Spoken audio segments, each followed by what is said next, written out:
Huwag nyo naman sana isipin na ako nagiging mata pobre. Pero wala talaga akong magagawa dito kundi bumaba sa level ng isang pulube. Kalaban ko nga pala si Delo, grupo niya Squatter House mga pare. Pero tanong lang paano magkakabahay ang isang squatter?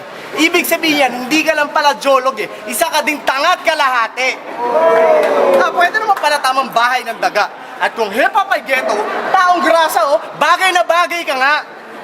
Pwede na naman parang humalong darile, siguro nga buhay mo yun ang storya. Hindi dahil sa nakakatawa ka, kundi dahil buhay mo isa lang malaking patawa.